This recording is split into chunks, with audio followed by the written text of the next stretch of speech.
Hi, this is Ramu, Associate Professor, Department of CSC, Institute of Aeronautical Engineering, Hyderabad. Today, we are going to discuss about the definition and terminology regarding C language. See, what is the need to know the definitions and terminology? In general words, for example, if you ask what is an algorithm, you may say that algorithm is a step-by-step process, right? Somebody says what is an array means array is a collection of, it's a homogeneous data type. What is a structure? Structure is a heterogeneous data type. This is not a definition. It's a briefing of the particular topic, right? In the interview point of view or the exam point of view, you should write the definition as it is, which mentioned in the textbook. Okay, so then only you'll get the correct marks, or you'll get the good impression from the interviewer, right? We'll see some few definitions regarding the C language which are important in the interview point of view as well as the exam point of view, right? Here, the first thing is an algorithm. Generally, the algorithm is a step-by-step process, right? But if you comes to the definition point of view, if you observe the definition, see, an algorithm is a set of instructions designed to perform a specific task with the following characteristics. Means, so every step-by-step process is not an algorithm. It should follow some features. What are those? It has an input and it has an output and it's a finite number of steps, right? It's a definiteness, means there is no ambiguity as well as the effective, right? If you follow that algorithm, all these features, then only the process is called as an algorithm. Is this clear? So don't say that algorithm means it's a step-by-step process. Okay, before going to the define the particular topic or particular word, should concentrate on what is the exactly it's going to do. The interview point of view, please remember the interview point of view, you should speak the words and terminology. It should be matched with the particular topic or particular subject. For example, if you consider stack is a first in last out, right? Coming to the queue is a first in first out. In stack and queue, we have two operations. What is that? Inserting the element. But in stack point of view, we call the push. But in queue point of view, we call the enqueue, dequeue, right? Deletion and insertion as well as push and pop. The terminology means what kind of topic you are going to speaking, right? And what is the terminology you should use for that particular topic is very, very important. Like that, the definitions also. You should very clear with the topic, right? Coming to the next definition, keyword. You know very well the keyword. Keyword is a reserved word, right? But what is the definition of the keyword? You know the int, float, char, all are the keywords. But you don't know that the definition, exact definition of the keyword. Yes or no? So, for that purpose, so my suggestion is take a note and can write in all the definitions, right? So keyword is a predefined and reserved words in C language, and each of which is associated with a specific feature. For example, int is used to store the integer values. Float is stored to the real values. Yes or no? Break is used to terminate the loop. Right? Like that. And these words help to use a functionality of C language. They have a specific meaning to the compiler. We have 32 keywords in the C language. And we'll see one more example. Typecasting. What is a typecasting? Typecasting is converting one type to another type. But typecasting is the changing of variable of one data type to the another data type. Not a changing or converting. Right? Is a casting to changing one variable to the another variable data type. Please remember the data type. We're changing the data type. Here we have two kinds of typecastings are there. The first one is the implicit, another one is the explicit. If it is implicit, the compiler will automatically change one type to another type. Then it is called as implicit.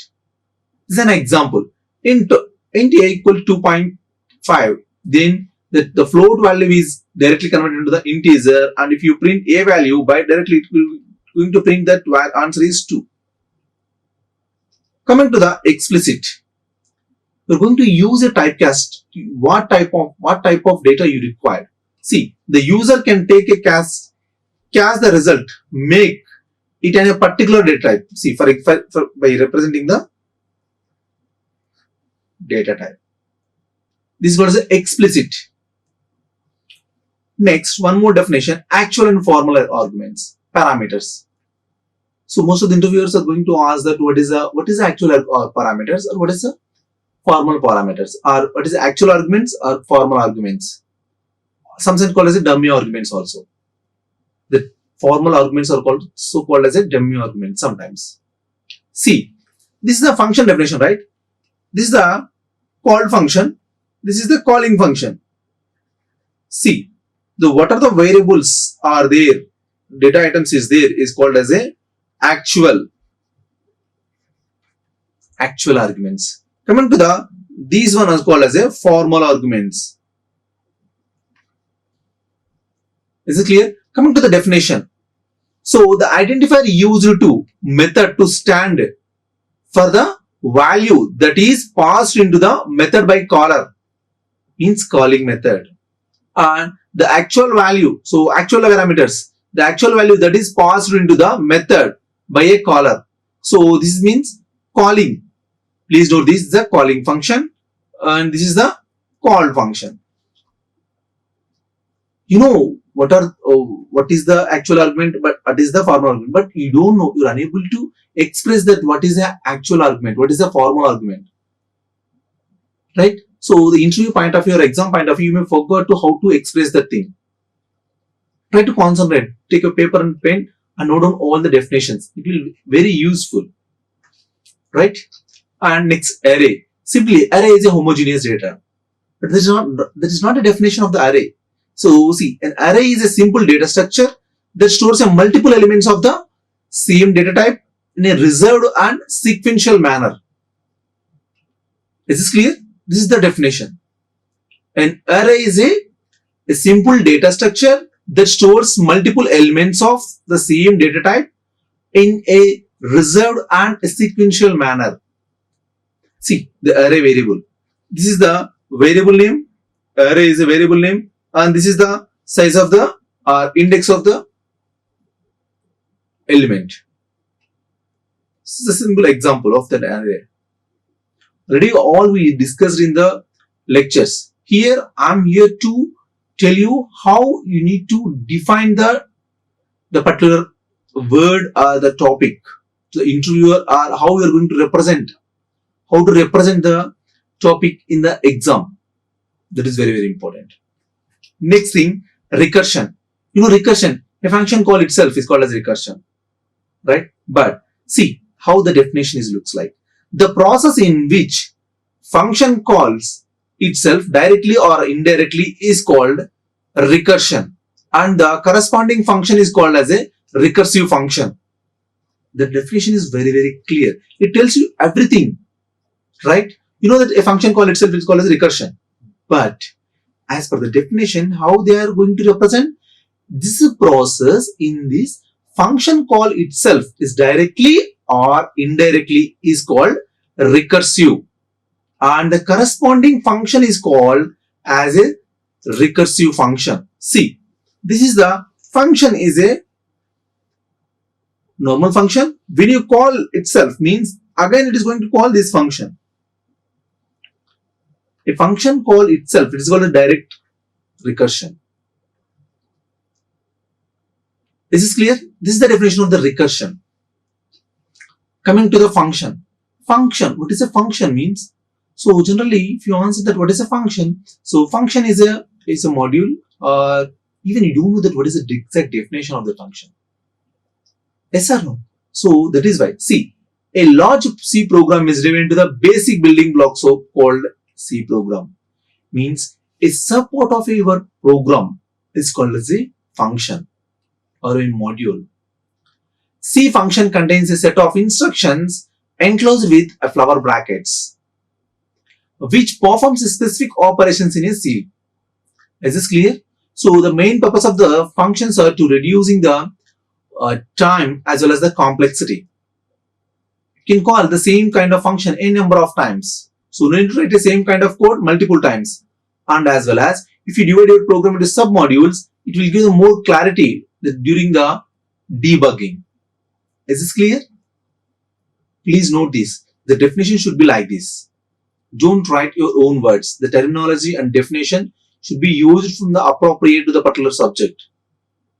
So now we are talking about the C language, right? So everything is related to the C language only. Function, in normal terms, the function means doing something, right? It's functioning. But if you speak about in terms of C language, you should match with the C language terminology. This is a very, very important thing. And next, pointer. Pointer is address, right? But see, pointer shows the address of the variable or a memory location. Please note this. It is going to store the address of the variable or a memory location. So an example, small example, already we discussed enough examples during the topic. Right? And coming to the next thing, structure. Structure is a heterogeneous data type. But see how the definition is. Structure is a user-defined data type. A structure creates a data type that can be used to group of items, possibly different types, into a single type. Right? So different types of data into a single type. That is a structure type. Is this clear? So it is not a heterogeneous. It may be possible to create a homogeneous data also. Is this clear? So for example, if you consider struct A, int B. See, if you consider this example, both have the same kind of data type. Yes or no? A and B. But it's not a heterogeneous data, right? This is not a structure. Yes, this is a structure. That is why they mention the possibly different types of into a single type. Is this clear? So a structure is an user-defined data type. Right? Structure creates a data type that can be used to group of items, possibly different types into a single type. Next thing, enumeration. Enumeration is user-defined data type. Right? It is used to assign names to the integral constants which make progress easy to read and maintain. For example, if you want to allocate the values for the January 0, right, and February 1, the progressive way, then you can use the enumeration. Enumeration by default it is going to assign the values progressive manner. Right? The next definition is an union. What is an union? Union is like a structure. It is also heterogeneous data type in general words. But coming to the definition, how we are going to define a union? See, union is a user-defined data type in a C programming language. It is a collection of variables, different data types in the same memory location. Please note this. That is the difference between the structure and the union. Here they use the same memory location, right? The word is very, very important.